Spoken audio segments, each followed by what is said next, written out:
चाहते हैं कि सारी ऑपोजिशन एक दफा इकट्ठी हो और मियां साहब को कहे कि सुप्रीम कोर्ट के नीचे हमें इत्तेसाब चाहिए, आपका 200 लोगों का नहीं, सारे डिफॉल्टर्स का नहीं, मियां साहब आपका।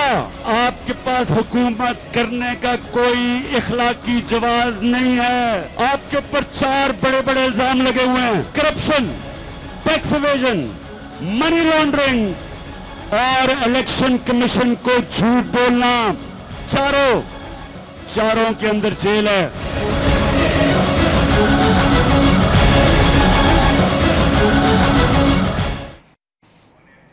बिस्मिल्लाहिर्रहमानिर्रहीम। अस्सलाम वालेकुम। प्रोग्राम है नाइट एडिशन और मैं हूं आपके साथ आपकी मेजबान अनीका निसार। नाजरीन, आज मौसम का पारा तो सर चढ़ के बोल ही रहा था, लेकिन सियासी पारा भी किसी और टेम्परेचर से कम नहीं था। सियासी टेम्परेचर भी हाई होता हुआ नजर आया और शिकवा जवाबे शिकवा की कैफियत हम लोगों को लाहौर में नजर आई। ऐसा मालूम हुआ कि जैसे लाहौर में दर्जा हरारत 42 डिग्री सेंटीग्रेड से बढ़ने के बावजूद भी लाहौरी इंतजार कर रहे थे कि कब इमरान खान साहब आए और वो यहाँ जलसा करें और करप्शन के खिलाफ बात करें। ये तमाम सिचुएशन आज हम देखते रहे, लेकिन इसके अलावा इमरान खान साहब ने इस तमाम अपनी मुहिम को यहाँ खत्म करने का ऐलान करने की बजाय रायविंड की धमकी एक बार फिर दे दी। कहा कि अगर नवाज शरीफ साहब उनकी बातों का जवाब नहीं देते तो रायविंड में धरना होगा और अगले इतवार को तो वैसे ही फैसलाबाद का ऐलान वो कर ही चुके। लेकिन हुकूमती हलकों की तरफ से भी बहुत सारे सवालात उठाए गए। शहबाज शरीफ साहब भी मैदान में उतर आए, जिनके बारे में ये कहा जा रहा था कि गालिबन नवाज शरीफ साहब के दिफा में शहबाज शरीफ साहब अब तक उतरे नहीं तो शायद के खानदान में कोई चपकलिश चल रही हो। वो तमाम तासुर तोड़ते हुए शहबाज शरीफ साहब ने भी अपने पुरजोश अंदाज में आज नवाज शरीफ साहब के हक में तकरीर कर डाली और ये बोला कि कब्जा और कर्जा माफिया जो इमरान खान साहब के दाएं और बाएं तरफ होता है, वो जब जान छोड़ देगा तभी जाकर तमाम सिचुएशन सही होगी। मामला किस नहज पर जा रहे हैं, कहां जाकर खड़ी होगी हमारी सियासत? क्या 2018 से पहले ही इंतखाबात की तैयारियां चल रही हैं या नहीं? अब सवालात ये उठना शुरू कर गए हैं। सियासी हलकों में भी ये बातें गर्दिश करना शुरू कर गई हैं कि वो पीपल्स पार्टी जिसने किसी जमाने में मुस्लिम लीग नून को बचाया था धरनों के टाइम, अब वो भी इमरान खान के साथ खड़ी नजर आ रही है। तो नून लीग के पास क्या रास्ता है? क्या जुडिशल कमीशन ही वो रास्ता है? कल जो अपोजिशन का इजलास होगा, जॉइंट इजलास होगा, इसके अंदर क्या चीजें डिसाइड होगी उसके बारे में भी बात करेंगे। लेकिन उससे पहले मैं अपने पैनल का तारुफ करवाती चला। डॉक्टर शाहिद मसूद साहब हैं इस्लामाबाद स्टूडियो से, सीनियर जर्नलिस्ट हैं, सीनियर तज्जियाकार हैं। बहुत शुक्रिया शाहिद साहब हमें ज्वाइन करने का। कराची स्टूडियो से हमारे साथ मौजूद होंगे जफर हिलाली साहब, सीनियर एनालिस्ट हैं, आपका भी बहुत शुक्रिया, आपने ज्वाइन किया। डॉक्टर साहब, आपसे स्टार्ट करते हैं। आज का जलसा तादाद तो बड़ी थी, लेकिन आपके ख्याल में आज जो अनाउंसमेंट की फैसलाबाद में जाएंगे, किसी भी वक्त रायविंड का अनाउंस कर सकता है इमरान खान साहब, ये कहते हैं, वो जवाब जो ढूंढ रहे हैं नवाज शरीफ साहब से वो उनको मिल पाएगा या नहीं? देखें, सबसे पहले तो निका बात यह है कि जो सेंटर ऑफ द ग्रेविटी है ना इस पूरी ऑपोजिशन में, वो इमरान खान ही हैं। बाकी जमातें जो हैं वो फिर इमरान खान को देखते हुए अपने लाहेमल का फैसला करती हैं और ऐलान करती हैं, और फिर वो कहीं ना कहीं कोई बार्गेनिंग भी करती हैं। ऑपोजिशन की जमातें कहीं वो सॉफ्ट भी हो जाती हैं, कहीं तेज़ भी हो जाती हैं। लेकिन कल अपोजिशन का जो इजलास हो रहा है इत्तेजाज एहसन साहब के घर पे हो रहा है, जैसे कि अभी तक यहाँ पे इतलात हैं, और वो मेज़बान होंगे लाहौर में, और वहाँ पे ज़ाहिर तमाम जमातें जमा होंगी सवाए मौलाना फजलुर रहमान साहब के और ANP के गालिबन वहाँ पे सबकी नुमाइंदगी होगी। बात यह है कि एक दिन पहले इमरान खान उससे प्रीएम्प्टिव स्ट्राइक उन्होंने कर दी कि जी एक तरफ तो अपोजिशन जो भी स्ट्रेटजी अपनाती है वो अपनाएगी, कल उसके ऊपर फैसला करेगी, लेकिन इमरान खान ने उससे हट के अलग भी अपनी स्ट्रेटजी दे दी कि जी अगली इतवार को मैं जलसा करूंगा फैसलाबाद में, वो तहरीक इंसाफ का जलसा होगा खालिसतन, उसका उस अपोजिशन के इजलास से कोई ताल्लुक नहीं होगा जो कल होने जा रहा है। और फिर उसके बाद में जो है वो लोग तैयार रहे रायविंड की तरफ आने के लिए। और इसी तरह से अगर आप ये देखें कि जो पीपल्स पार्टी की क़यादत है उसने भी कल बहुत तेज़ बात की।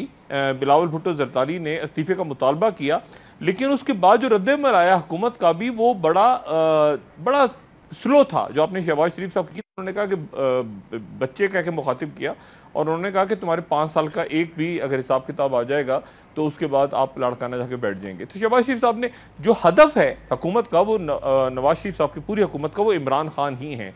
आप देखिए सिराजुल हक साहब ने बात की इस्तीफे की, लेकिन कोई जवाब नहीं आया हुकूमत की तरफ से, बाकी लोगों की तरफ से भी। और पीपल्स पार्टी के लिए भी बड़ी नरम बात की उन्होंने। हालांकि इससे पहले आपको याद होगा राजा परवेज अशरफ भी कह चुके हैं साबिक वजीर आजम के घर आप जाएं, लेकिन उनको सीरियस नहीं लेती पीपल्स पार्टी को।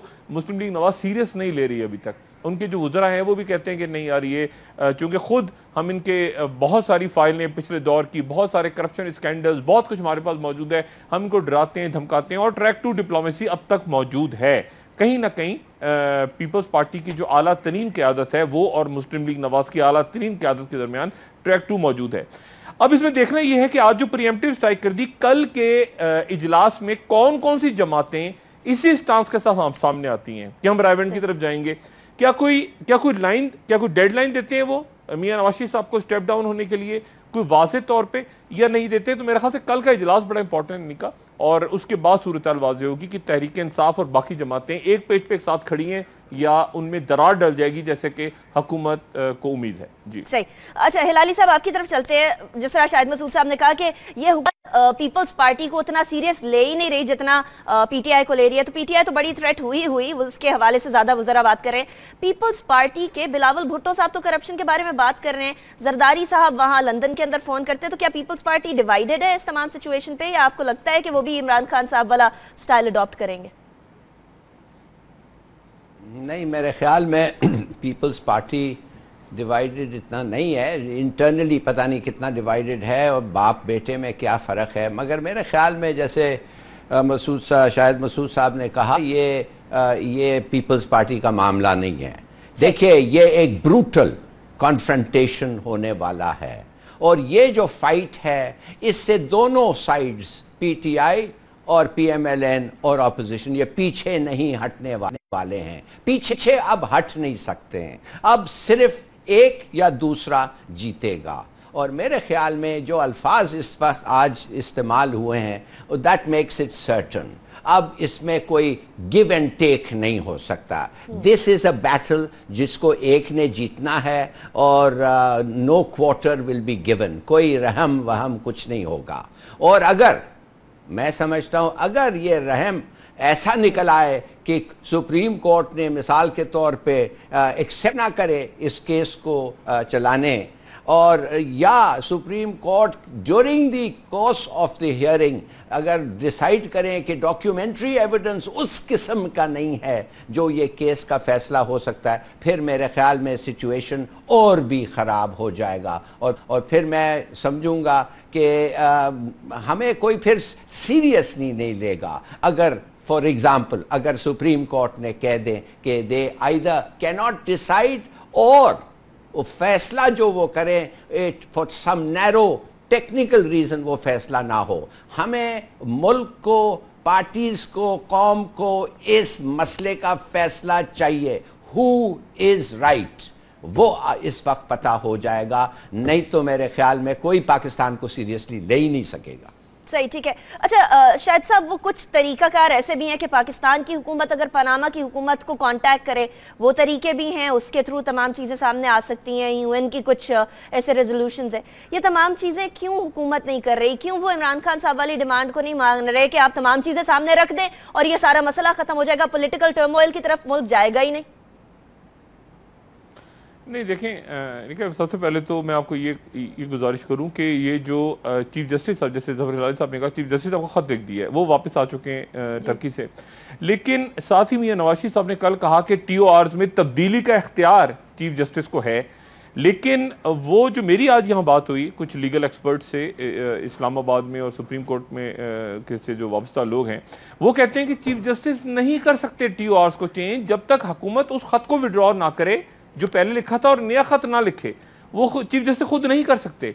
देखिए बात यह, और दूसरी बात जो आपने बात की कि इसको क्या पनामा में जाके वहां पे कुछ कर सकती है हुकूमत, ये बात इशू ही नहीं है। इशू ये है कि ऑफशोर कंपनीज जब 2013 के इलेक्शंस हुए या उससे पहले के इलेक्शंस हुए तो जो असासे जाहिर किए गए उसमें वो ऑफशोर कंपनीज नहीं थी, ऑफशोर बच्चों की असासों में वो जिक्र नहीं था। और उसके बाद अब वो मान लिया गया कि वो ऑफशोर कंपनीज थी।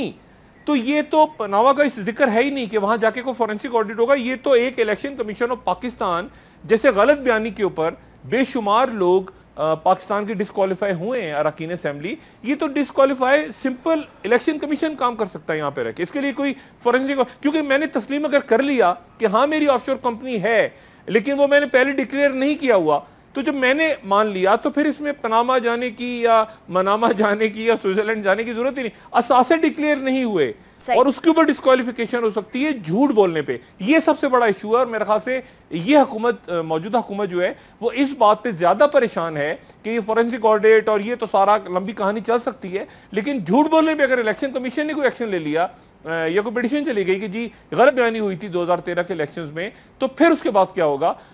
देखें, आपको याद होगा यूसुफ रजा गिलानी साहब किस तरह डिस्क्वालीफाई हुए थे। वो सुप्रीम कोर्ट गए थे तो झंडा लगा हुआ था उनकी गाड़ी पे, वो प्राइम मिनिस्टर ऑफ पाकिस्तान थे। जब बाहर निकले थे 1 सेकंड के अंदर उनका फैसला हुआ, 30 सेकंड की सजा हुई और वो 1 मिनट से कम मुद्दत में वो 5 साल के लिए नाअहल हो गए। उन्होंने 2013 में भी इलेक्शन नहीं लिया, हिस्सा नहीं लिया।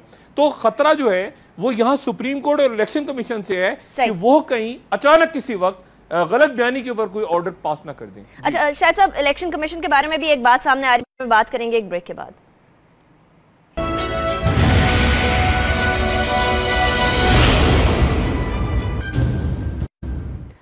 Welcome back. ब्रेक पे जाने से पहले डॉक्टर शाहिद मसूद साहब फरमा रहे थे कि इलेक्शन कमीशन ने यूसुफ रजा गिलानी साहब को फौरी तौर पर जो है वो नाअहल करार दे दिया था। डॉक्टर साहब मैं आपकी तरफ ही आऊंगी, तो अब इलेक्शन कमीशन किस चीज का इंतजार कर रहा है? क्या इसलिए तो नहीं कि सुप्रीम कोर्ट कोई हुक्म दे तब जाके कोई काम करेंगे, या ये बात तो नहीं कि वो जो तनख्वाहें बढ़ाने वाली बात की जा रही थी इलेक्शन कमीशन के मेंबरान की पार्लियामेंट से पूछे बगैर, कहीं वो तो नहीं असरअंदाज हो गई? क्या मसला है, फिर क्यों रुके हुए?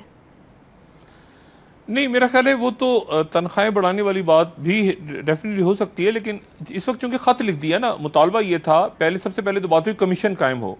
अच्छा, कमीशन कायम हो गया तो रिटायर्ड जज के अंडर हो गया वो, फिर उसके बाद ये हुआ कि नहीं, रिटायर्ड जज के अंडर तो इंक्वायरी कमीशन बनता है, जुडिशियल बन ही नहीं सकता। अब फिर चीफ जस्टिस को खत लिखा गया, फिर उसमें TORs का मसला आ गया। TORs का मसला अभी भी है और उसमें आप देखें कि जो असल डिमांड हो रही है, क्योंकि इतलात ये है कि नैब को और FBR को और FIA को और बाकी तमाम अदारों को रोक दिया गया है कि वो पनामा लीक पे कोई इन्वेस्टिगेशंस ना करें। और इसीलिए आपने देखा होगा कि नैब जो है वो, जो कि 150 के करीब केसेस की, मेगा करप्शन केसेस की इंक्वायरी करी थी नैब, और सुप्रीम कोर्ट ने कहा था कि रिपोर्ट जमा करवाई जाए, वो रिपोर्ट भी नैब ने जमा नहीं करवाई। उस तरफ भी बिल्कुल नैब को ताज़ा तरीन इत्तलात ये हैं कि बिल्कुल नैब से कहा गया कि आप इस वक्त रुक जाएं, हुकूमत की तरफ से कह दिया गया उनको बिल्कुल खामोशी इख्तियार करें। तो सबकी नजरें से सुप्रीम कोर्ट की तरफ है कि सुप्रीम कोर्ट क्या कहती है और क्या करती है। एक बात ध्यान में रखें कि ये जो इस अपोजिशन सड़कों पर निकली है, ये एक पनामा की तरफ से, पनामा में लीक्स हुई हैं, इसका कोई ताल्लुक जो है वो, यानी पीपल्स पार्टी के लिए भी एक अजीबोगरीब मामला था। भाई वो तो हुकूमत के इत्तेहादी थे, वो तो साथ बैठे हुए थे, वो सिंध में उनको सपोर्ट कर रहे थे, वो मरकज में कर रहे थे, ये तो एक फ्रेंडली अपोजिशन थी, सारा मिल के कारोबार चल रहा था इस मुल्क का, कारोबार रियासत। ये तो अचानक बीच में पनामा लीक्स आ गई और इमरान खान ने उस इशू को उठाया, पीपल्स पार्टी बाद में कूदी, फिर सिराजुल हक साहब आ गए। तो इसका कोई ताल्लुक सड़कों पर अवामी तहरीक से नहीं है, ये हमें ज़हन में रखना चाहिए। इसका ताल्लुक जो है वो सुप्रीम कोर्ट से, नैब से, वफाकी हुकूमत से, और वो इखलाकी दबाव जिसकी बात होती है कि आप वजाहत करें। देखिए, अगर ये ऑफशोर में पैसा पड़ा हुआ है बाहर और वो मान लिया हुकूमत ने कि हाँ जी हमारी ऑफशोर कंपनी थी, ये कैसे मुमकिन है? यानी मेरी समझ से बाहर होगा कि वो पैसा यहां से कानूनी तौर पे गया हो, यानी क्या मनी लॉन्डर की है? अच्छा शायद साहब, खता कलामी के लिए माजरत, या बाकी लोगों ने, बाकी 200 साहब हमारे साथ मौजूद हैं, PMLN से ताल्लुक रखते हैं, लीडर। राना साहब बहुत शुक्रिया हमें ज्वाइन करने का। राना साहब, अब आप देख रहे हैं कि तहरीक चल रही है, एक तो इमरान खान साहब की तरफ से भी चल रही है जो आपकी फ्रेंडली ऑपोजिशन जिसको कहा जाता था, अब बिलावल साहब भी मांग रहे हैं इस्तीफा। क्या होने जा रहा है आगे, लाहे अमल क्या होगा? TORs के हवाले से कह रहे हैं वजीर आजम के ठीक है चीफ जस्टिस जो है उसमें तब्दीली कर लें, वो लेटर जब तक वापस नहीं लेंगे तो चीफ जस्टिस साहब कैसे TORs में तब्दीली करेंगे? देखिए, ये कुछ नहीं होने जा रहा। ये डॉक्टर मसूद साहब को इतना परेशान नहीं होना चाहिए। ये खामखा ये अपना रोज इधर ब्लड प्रेशर जो है वो बढ़ा के बैठे होते हैं और बड़ा इनको जो है वो फिक्र पड़ी होती है। ये 2014 का पूरा साल इसी तरह से जलसे होते रहे, इसी तरह से तकारीर होती रही, इसी तरह से जो है वो ये हर हफ्ते जो है ये तमाशा लगता रहा। और उसके बाद फिर पंजाब में भी इलेक्शन हुए हैं, लाहौर में भी हुए हैं, KP के भी हुए हैं, सिंध में भी हुए हैं, फौज की निगरानी में भी हुए हैं, और अवाम ने जो फैसला दिया है वो सबके सामने है। मामला ये है कि बाज लोग अपने अपनी जात को नहीं देखते, वो अपने किरदार को नहीं देखते कि वो उनका अपना किरदार क्या है, उनका अपना माफी ज़मीर जो है वो उनको मलामत नहीं करता, लेकिन वो बैठ के इस किस्म की गुफ्तगू करते हैं कि जैसे ये उतार हैं और ये कोई खुदा से उतरी हुई जो है वो मखलूक हैं। मामला ये है कि अगर पनामा पेपर्स में एक मामला आया है, ऑफशोर कंपनी, इमरान खान साहब पहले कह रहे थे कि ऑफशोर कंपनी बनाना हराम है, ऑफशोर कंपनी बनाना करप्शन है, ऑफशोर कंपनी वो लोग बनाते हैं जिनके पास इलीगल पैसा होता है, जिन्होंने इनकम टैक्स चोरी करना होता है। जब अलीम खान की ऑफशोर कंपनी निकल आई है तो अब कहते हैं कि जी नहीं, ऑफशोर कंपनी बनाना जो है ये तो कोई बुरी बात नहीं है, लेकिन उसको डिक्लेयर किया जाना चाहिए। अब डिक्लेरेशन जो है वो 19 लाख रुपए कंपनी में इन्वेस्ट करके 43 करोड़ रुपए की जायदाद खरीदने का जो फार्मूला है वो इमरान खान साहब बताए ना पूरी कौम। अच्छा राना साहब, ऐसा क्यों नहीं करते? अगली सुन लें, अगली सुन लें। आज उन्होंने जो तकरीर फरमाई है वहां पे कि जी ऑफशोर कंपनी यहाँ से पैसा कमाओ और वहां पे जाके जमा कर दो, शर्म की बात है। वो भाई वो तुम्हारे साथ बैठा है दाईं तरफ, उसको क्यों नहीं शर्म दिलाई तुमने?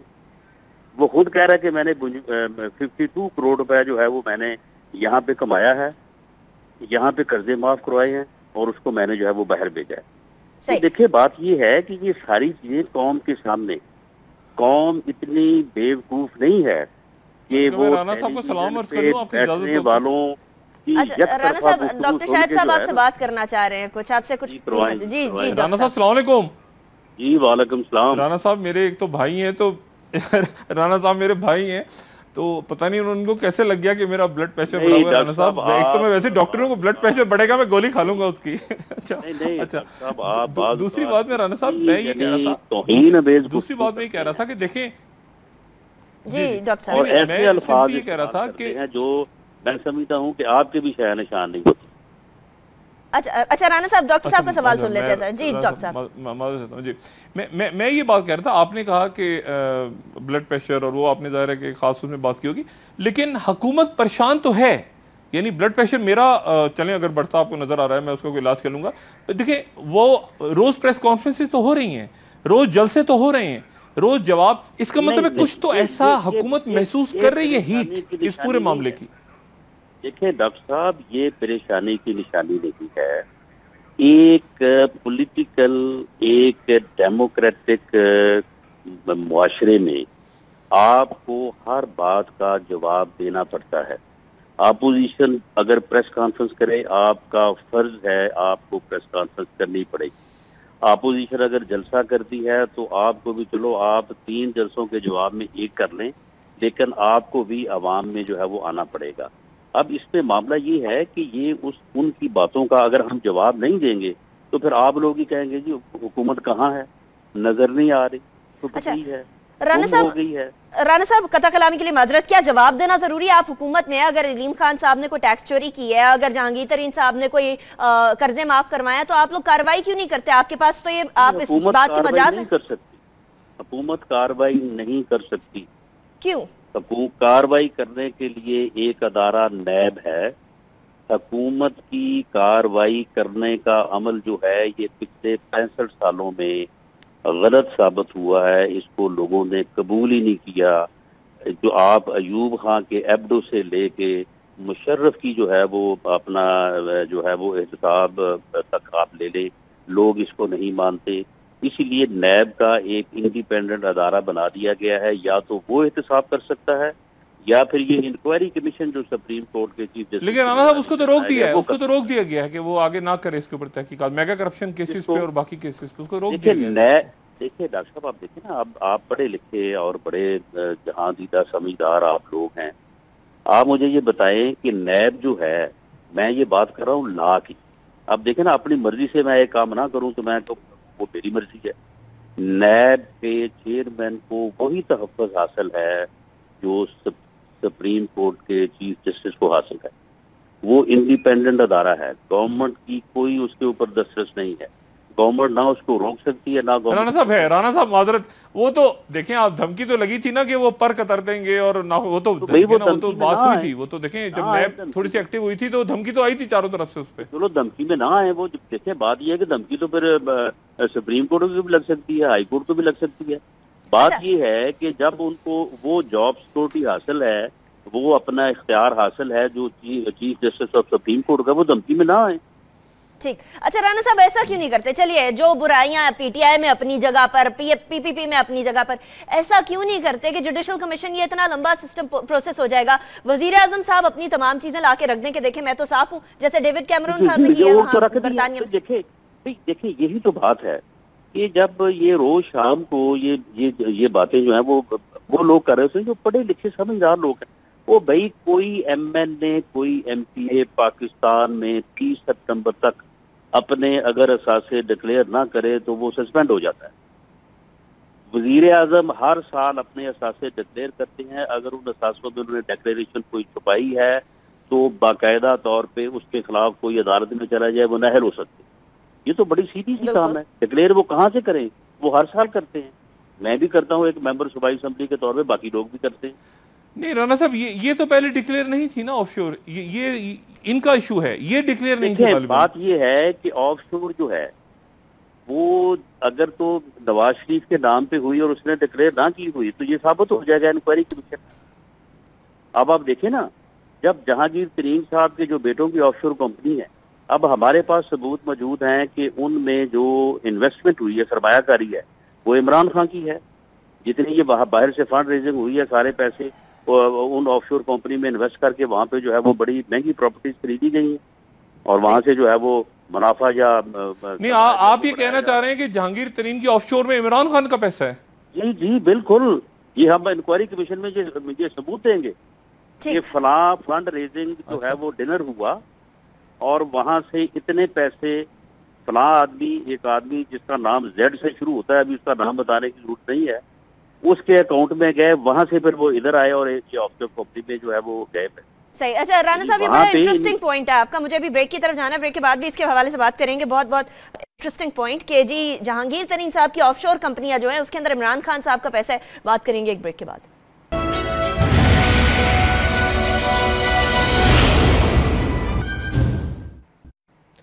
Welcome back after the break. Hilali साहब, मैं आपकी तरफ आऊंगी। राना साहब की बातें आपने तमाम सुनी है। राना साहब ने जो बोला है कि नैब तो एक इंडिपेंडेंट इदारा है, ऑटोनोमस इदारा है, अगर कोई धमकी भी देता है तो धमकी में ना आए, इस स्टेटमेंट के बारे में आप क्या कहते हैं? आपको जिस तरीके से पहले बातें गर्दिश भी कर रही हैं कि जी नैब को रोक दिया गया है कार्रवाई से, हुकूमत की तरफ से तो ये बात आ गई कि हम तो रोक ही नहीं सकते। देखिए, राना साहब होशियार लॉयर हैं और इस डिस्कशन को उन्होंने सक्सेसफुली थोड़ा सा हाईजैक कर दिया है। बात असल ये नहीं है कि किसने इस चीज़ को इन्वेस्टिगेट करना है, नैब हो, ये हो, वो हो। बात इससे ये भी नहीं है कि ऑफशोर कंपनी लीगल है या इलीगल है। बात सिर्फ सीधी सादी है, वो ये है कि क्या नवाज शरीफ साहब के पास 4 घर थे, 1 2 3 4 घर थे इन द 90s? अगर थे तो फिर उन्होंने कहा कि हमारे पास कुछ नहीं थे। अगर थे वो अनडिक्लेयर्ड थे, और अगर थे तो वो पैसे से ख़रीदे गए, जिन पैसे वो उस वक्त नहीं बनाए सऊदी अरेबिया में, इसलिए वो पहले लिए गए थे। जिस पैसे उन्होंने इस मुल्क में बनाए, हादा के उन बकौल उनके 98, 90 तक उनके पास कोई पैसे नहीं थे। तो मैं नहीं समझता कि ये आर्ग्यूमेंट है, हमें सिर्फ एक सीधी बात करनी है। और ये जो बात है ये कोर्ट एसेटेन शायद कर ले, ये कोई इन्वेस्टिगेटिव एजेंसी शायद कर ले, मगर जैसे मैंने एक दफ़े कहा था, ये सीधा साधा रास्ता ये है कि OECD के पास एक तरीका है। OECD जो जिसके टेरिटरी के अंदर ड्यूबियस या सस्पिशियस पैसे के कभी मूवमेंट होते हैं, मुल्कों को हक होता है, आदमी को नहीं, इंसान एक आदमी को नहीं, एक इदारे को नहीं, मुल्कों को इंसान हक होता है कि उनसे जाके कहें कि मेहरबानी से ये बताएं ये जो घर खरीदे गए हैं ये कब खरीदे गए और किस पैसे से, और ये पैसे कैसे आया, बस ये उनसे पूछ लें। अगर ये वाजे प्रूव हो गया तो लगता है ऐसा, फिर ये है हिलाली साहब कौन पूछेगा, यही तो सवाल है ना कि कौन पूछेगा, वो रॉन्ग है। नहीं तो मुल्क पूछेगा ना यार, जो कमीशन आपने सेटअप किया है, आपने गवर्नमेंट ऑफ पाकिस्तान, नवाज शरीफ साहब एज प्राइम मिनिस्टर ने मैंडेट दिया है। अब वो मैंडेट को वो कमीशन जो है, जुडिशल कमीशन हल करें, बात खत्म है, भूल जाएं ऑफशोर। बिल्कुल सही कह रहे हैं ये राना सनाउल्लाह साहब कि ऑफशोर कंपनी रखना is not illegal per se, बिल्कुल सही है। और to own houses abroad is also not illegal per se. मगर जब आप बता नहीं रहे हैं, आप डिक्लेयर नहीं कर रहे हैं, और आप कन्विंस नहीं कर सकते किसी को कि ये जो पैसे हैं ये कैसे आए, किधर आए, लीगली आए, ठीक तरीके से आए, उस दैट इज द ओनली, वो क्या कहते हैं, that is your fault and that leads to punishment, number 1। दूसरी बात यह है कि हमें थोड़ा सा, चलिए इस बात पे आर्ग्यू करें। I like to hear Sanaullah साहब ऑन दिस। अच्छा, सनाउल्लाह साहब अभी हमारे साथ, राना सनाउल्लाह साहब अभी मौजूद नहीं है लाइन पे। हम कोशिश कर रहे हैं कि उनको लाइन पे एक दफा दोबारा लें। लेकिन हिलाली साहब, ये जिस तरह डॉक्टर शाहिद साहब ने सवाल उठाया कि OECD के पास हुकूमत को जाना पड़ेगा ना ये तमाम चीजें लेकर। बिल्कुल, हुकूमत को जाना पड़ेगा, इंडिविजुअल नहीं जा सकता। सही। एक पार्लियामेंटेरियन और एक ऑपोजिशन पार्टी नहीं जा सकती, गवर्नमेंट्स जा सकते हैं। नैब को नहीं जाने दे रहे, दूसरी बात ये है, नहीं कर पा रही। जी डॉक्टर साहब, नहीं नैब को तो मैंने कहा ये तो कमीशन तो है ना, 200 अरब रुपया। जी डॉक्टर साहब, आप सवाल उठाएगा। नहीं, मैंने कहा हिलाली साहब वो तो 200 अरब डॉलर्स स्विट्जरलैंड के अंदर कहा था, डार साहब ने उस बात को भी उन्होंने वापस ले लिया, उस बयान को भी वापस ले लिया। और तो ये तो नैब के ऊपर और सिंध में रेंजर्स के ऊपर और छोटे छोटे ये कभी हो सकता है? ये तो कभी भी नहीं होगा। ये तो देखें, यूसुफ गिलानी साहब ने अपने 5 साल की नाअहलियत बर्दाश्त कर ली थी, खत ने लिखा था उस वक्त स्विट्जरलैंड। ये कैसे मुमकिन है कि हुकूमत ये खत लिखेगी कि आप तहकीकात करें और बाकी पार्टियां उस पर राजी हो जाएगी? ये पॉसिबल नहीं है। देखिए, अक्रॉस द बोर्ड अकाउंटेबिलिटी या तो चीफ जस्टिस अपने हाथ में ले लें और वो खत लिखें। जी हिलाली साहब। हाँ बिल्कुल डॉक्टर साहब, बिल्कुल डॉक्टर साहब, हुकूमत ने ये अख्तियार दे दिया है चीफ जस्टिस को। उनको ये कहा है कि वट एवर यू वांट, जिसको आप कोऑप्ट करना चाहते हैं, जो भी इदारे के साथ आप काम करना चाहते हैं, बल्कि मैं तो समझता हूं कि शायद उनके पास ये भी अथॉरिटी है कि OECD के साथ अग्रीमेंट करें इसके तहत, because he has the power, उनको फुल पावर्स ऑफ इन्वेस्टिगेशन। मैं आपको थोड़ा सा बताऊं, मेरी लाली साहब आज बात हुई सुप्रीम कोर्ट में कुछ लोगों से, उन्होंने कहा कि जी ये जो हमें खत लिखा गया है इसमें एक बहुत बड़ी गलती है। मैंने कहा जी क्या? कहते हैं जी पहली बात तो ये है कि उसमें सिर्फ ये कहा गया है कि आप सरबराह बने कमीशन के, बाकी जो अराकीन हैं वो लगाने का शायद चीफ जस्टिस के पास इख्तियार नहीं है। चीफ जस्टिस कहते हैं कि मुझे ये ABCD 4 लोग और चाहिए कमीशन में, तो वो शायद हुकूमत के पास इख्तियार है। उन्होंने चीफ जस्टिस, जैसे फखरू भाई के साथ हुआ था कि जी फखरू भाई हेड तो बन गए लेकिन बाकी लोग उनके नीचे इख्तियारात नहीं थे उनके पास। यही गालिबन ये ट्रिक है इस लेटर में, जो सुप्रीम कोर्ट के कुछ लोग और कुछ लीगल एक्सपर्ट्स कह रहे हैं कि जी सरबराह बन के वो क्या करेंगे अगर नीचे अराकीन लगाने का इख्तियार उनके पास नहीं होगा।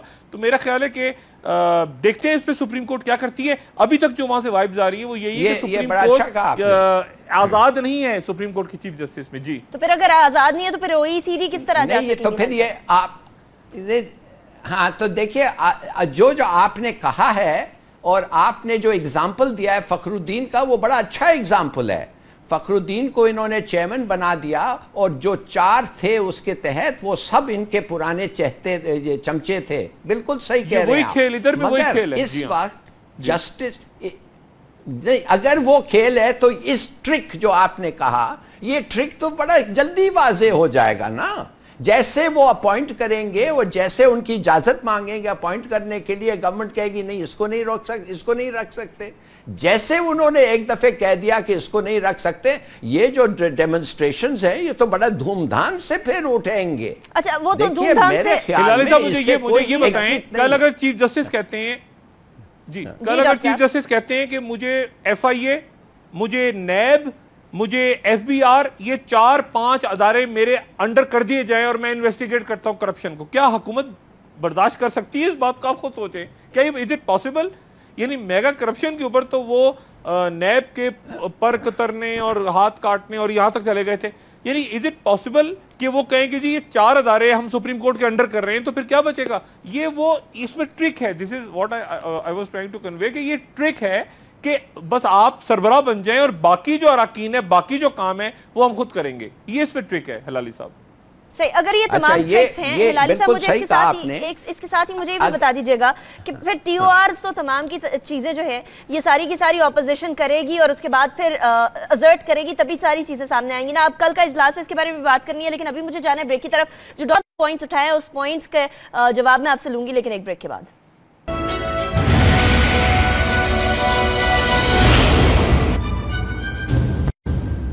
Welcome back after break. Break पे जाने से पहले हम बात कर रहे थे उस जुडिशल कमीशन के हवाले से जो कि वजीर आजम साहब ने जिसके हवाले से खत लिखा है। डॉक्टर साहब, मैं आपकी तरफ आऊंगी, आपने एक नुक्ता उठाया था, उसके हवाले से हिलाली साहब की तरफ जाएंगे, लेकिन उससे पहले राना सनाउल्लाह साहब ने जो अभी थोड़ी देर पहले एक अहम नुक्ता दिया कि जी जो तमाम ऑफशोर कंपनियां जहांगीर तरीन साहब की, उसमें इमरान खान साहब का भी पैसा है, तो इल्जाम वो लगा रहे हैं, इल्जाम यहाँ से भी लग रहा है, इसकी भी क्या कोई तफ्तीश होनी चाहिए इस हवाले से? देखें, उनसे आपने जब पूछा कि जी आप हुकूमत में तो तफ्तीश करें, तो उन्होंने कहा कि जी ये तो अयूब खान के दौर से लेके कब से होता रहा है और हुकूमत कर नहीं सकती। तो ये देखिए, ये अजीब सी बात है बिल्कुल।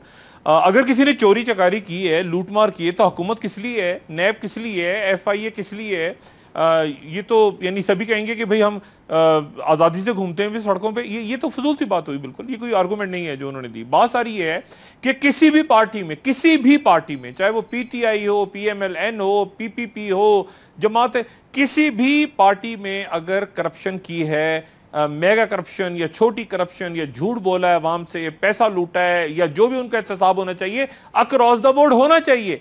लेकिन बात यह है कि काम कौन करेगा? मतलब एक घर होता है, घर के कवानीन को कौन बनाता है? वो बड़ा बनाता है, जो घर का बड़ा होता है, जो बुजुर्ग होता है। जो अब बात यह है कि इस वक्त हुकूमत में नवाज शरीफ साहब हैं। नवाज शरीफ साहब सुबह हुक्म दें कि जितने लोगों की ऑफशोर कंपनीज हैं, जितने लोगों ने झूठ बोला है, जितने लोगों ने कर्ज माफ करवाए बैंकों से, सब लोगों को पकड़ के नाअहल करार दे दिया जाए। ये तो हुकूमत का काम है, हुकूमत को करना चाहिए। बात यह है कि हुकूमत जब नहीं करेगी, हुकूमत खुद नहीं कर रही, तो फिर लोग करेंगे सड़कों पे फैसला। कहीं ना किसी ना किसी को तो करना है। ये नैब का जो तमाशा लगा है मेगा करप्शन केसेस का, आप देखिए मेगा करप्शन केसेस में वो जो बात अभी मैंने पहले की कि जरा सा नैब एक्टिव हुई और सुप्रीम कोर्ट के कहने पे, तो किस तरह से अचानक खुर्शीद शाह साहब से लेके और हुकूमत के वजीर आजम, बाकी तमाम लोग कि नैब को भी ठीक करना जरूरी है, ये भी अपने बहुत लाइंस क्रॉस करें। देखिए, इस तरह अगर आप धमकियां लगाएंगे और उसके बाद हमें पता है माजी में सुप्रीम कोर्ट के साथ क्या होता है, और ये मामला कोई मुस्लिम लीग हुकूमत का नहीं है, इसमें फौजी अदवार भी हैं, इसमें पीपल्स पार्टी का दौर भी है। ये थ्रू आउट पाकिस्तान की हिस्ट्री, जहां कोई इंडिपेंडेंट कैसे हो सकता है? अगर आप कहें कि जी मेरा आदमी लगाओ, यार ये इसका DSP है, यार ये उसका SSP है, यार ये इसका चीफ सेक्रेटरी है, यानी ये उसका, यार ये मेरा आदमी है, धोखा, इसको नैब का चेयरमैन लगा दो, नहीं जी उसको लगाओ। अगर इस तरह ये नैब का चेयरमैन, अगर ऑपोजिशन जो कि खुद करप्ट रही है पिछले 5 सालों के अंदर या उससे पहले हुकूमत में, उसका लीडर ऑफ द ऑपोजिशन वहां के और मौजूदा हुकूमत मिल के एक तय कर लें कि हमने एक दूसरे का एहतसाब नहीं करना, और फिर उसके बाद एहतसाब का जो इंचार्ज है एक बंदे को लगाया जाए, तो कैसे इस पे कर सकते हैं? अच्छा, राना सनाउल्लाह साहब ने थोड़ी देर पहले ये भी फरमाया कि चीफ जस्टिस ऑफ पाकिस्तान जितनी अथॉरिटी है चेयरमैन नैब की, तो हिलाली साहब मुझे बता दीजिएगा, सुप्रीम कोर्ट और आर्मी के बारे में तो आईन के अंदर लिखा गया कि इनके खिलाफ कोई बात नहीं कर सकता, नैब के हवाले से तो ऐसी कोई बात नहीं है, तो ऑटोनॉमी उतनी हासिल है नैब को जितना तासुर दिया जा रहा है? देखिए, आप मुझसे टेक्निकल और लीगल सवाल पूछ रहे हैं, मुझे क्या पता कि नैब के पास क्या अथॉरिटी है, उसकी ओरिजिन्स क्या हैं, वो एक्ट सेटिंग आप नैब को हमें पढ़ना चाहिए। मैं तो आपको एक छोटी सी बात बता रहा हूं। अब आप कह रहे हैं कि सुप्रीम कोर्ट जो है उनको ट्रिक खेला जा रहा है, मिसाल के तौर पे भाई, क्या supreme court will allow itself to be tricked? माने कि फखरुद्दीन के एग्जाम्पल के बाद क्या सुप्रीम कोर्ट वो कहेगी हाँ हमें ट्रिक हो गया है? तो इसके माने ये है कि सुप्रीम कोर्ट चाहेगी कि उनके पास फुल अथॉरिटी नहीं है, वो चाहेगी कि हम फैसला ना करें, वो चाहेगी कि हम ठीक तरीके से इन्वेस्टिगेट नहीं करें। अगर इस किस्म का सुप्रीम कोर्ट अगर है और जो नहीं है, मैं नहीं समझता हूं है, और हमें क्यों सस्पेक्ट करना चाहिए कि है, तो फिर फैसला, फिर तो कभी जस्टिस हो ही नहीं सकता, इसलिए कि गवर्नमेंट नहीं चाहती है। बात असल ये है, खुदा के लिए समझिए, आज ये जज जो है सुप्रीम कोर्ट का, इसको क्या इनको पता नहीं है कि कैसे हम जजमेंट करते हैं? क्या इनको पता नहीं है कि they have to be independent? कहते नहीं है वो कि बार बार हम इंडिपेंडेंट हैं? तो अगर बार बार इंडिपेंडेंट है तो ये ट्रिक्स नहीं चलेंगे, और अगर ये ट्रिक्स चल गए खुदा ना खास्ता तो फिर अवाम आके खड़े हो जाएगी। देखिए, बात सिर्फ ये है कि नवाज शरीफ साहब, मैं उनको क्रेडिट देता हूं, नवाज शरीफ साहब ने कहा हाँ तुम सुप्रीम कोर्ट में जाओ, चीफ जस्टिस के तहत ये कंडक्ट होगा।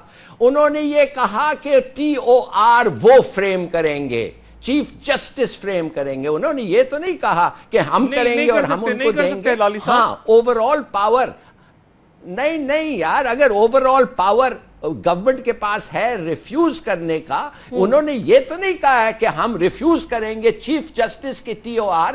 अभी उन्होंने कहा है कि चीफ जस्टिस को हम TOR देंगे। Please understand, let's be balance. मेरा अपना ख्याल ये है कि ये ऐसा नहीं हो सकता जैसे हम ये करें। हाँ, गवर्नमेंट चाहती है कि खींचें इस मामले को, प्रोलॉन्ग करें, प्रोक्रेस्टिनेट करें। हाँ, गवर्नमेंट ये सब चीज चाहती है कि लोग आस्ते आस्ते भूल जाएं, इंटरेस्ट इसमें कम हो जाए, मगर ये ऑपोजिशन का काम है कि वो प्रेशर मेंटेन करें। और आप खुद कह रही हैं कि वो यूनाइटेड है, तो अगर यूनाइटेड है in parliament and on the streets, तो ये प्रेशर किधर जाएगा? अच्छा, हम अभी इन TOR की बात कर रहे हैं जो वजीर आजम साहब की तरफ से CJP को भेजे गए हैं। शायद साहब मुझे ये बता दीजिएगा, अभी तो कल वो TORs भी तैयार होने जो ऑपोजिशन चाहेगी, अब उन TORs को मानने के हवाले से भी कोई ना कोई चपकलिश तो शुरू हो जाएगी, तो ये मसला तो वैसे ही तूल के अंदर चला गया। देखिए, हुकूमत को बड़ा यकीन है कि ये ऑपोजिशन में आपस में लड़ाई हो जाएगी। जैसे मैंने पहले कहा कि उनको यकीन है कि जब ये मामला, अभी भी बार्गेनिंग हो रही है, ये मैं बड़े वसूख के साथ आपको बता रहा हूँ, अभी भी बार्गेनिंग चल रही है। ऑपोजिशन के अंदर मौजूद बड़ी जमातें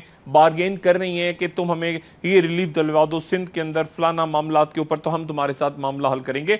हुकूमत बहुत कॉन्फिडेंट है हुकूमत कि इसके अंदर क्रैक्स पड़ जाएंगे ऑपोजिशन में।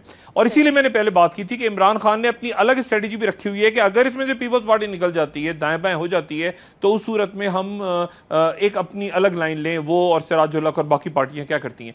मैं जो बात कह रहा हूं बार बार, हिलाली साहब भी इंडोर्स करें, ये सड़कों पे सियासत से हट के असल खौफ ये है कि ये तमाम का तमाम मामला एक नोटिफिकेशन के जरिए हल हो सकता है, जिसमें लोगों को झूठ बोले जाने पे डिस्क्वालीफाई कर दिया जाए, चाहे वो PTI के लोग हों, पीपल्स पार्टी के हों या हुक्मरान हो, जो भी हो। ये सबसे खौफनाक बात है। और उसके नतीजे में वो देखें, जो पैसा बाहर गया, हिलाली साहब ने बिल्कुल दुरुस्त कहा कि वो जो ऑफशोर बनाना जुर्म नहीं, ना प्रॉपर्टी रखना जुर्म है। असल बात यह है कि पाकिस्तान से मनी लॉन्ड्रिंग हुई है। अभी आपके सामने डॉक्टर आसिम हुसैन का केस है, अभी आपके सामने अयान अली का केस है। यानी ये सिर्फ एक पार्टी के मामलात नहीं है, ये तमाम बाकी लोगों ने भी ऐसे। डॉक्टर साहब, वक्त खत्म हो गया, नहीं तो इसको कंटिन्यू करते डेफिनेटली। डॉक्टर साहब बहुत शुक्रिया हमें ज्वाइन करने के लिए। जफर हिलाली साहब बहुत शुक्रिया हमें ज्वाइन करने के लिए। कल का दिन इंतहाई अहमियत का हामिल, ऑपोजिशन का इजलास होगा, TORs वो बनाएंगे, लेकिन वही डॉक्टर साहब वाली बात के अगर तो एक नोटिफिकेशन इलेक्शन कमीशन की जानिब से चला जाता है और आर्टिकल 62 और 63 की भी बात आ जाती है, सादिक अमीन की बात आ जाती है, तो बहुत सारे सवालात बहुत सारे लोगों पर उठने लगेंगे। क्या ये सवालात उठ भी पाएंगे या नहीं उठ पाएंगे, सवाल तो ये पैदा होता है। कल का दिन भी इंतहाई अहमियत का हामिल है, देखते हैं क्या होता है। TORs बन पाते हैं या नहीं बन पाते, या फिर इस ऑपोजिशन में दरारें पड़ जाती हैं। हमारे आज के शो से इतना ही। हमें फीडबैक दीजिएगा, अपना बहुत ख्याल रखिएगा, पाकिस्तान और पाकिस्तानियों के लिए दुआ गो रहिएगा। अल्लाह हाफिज।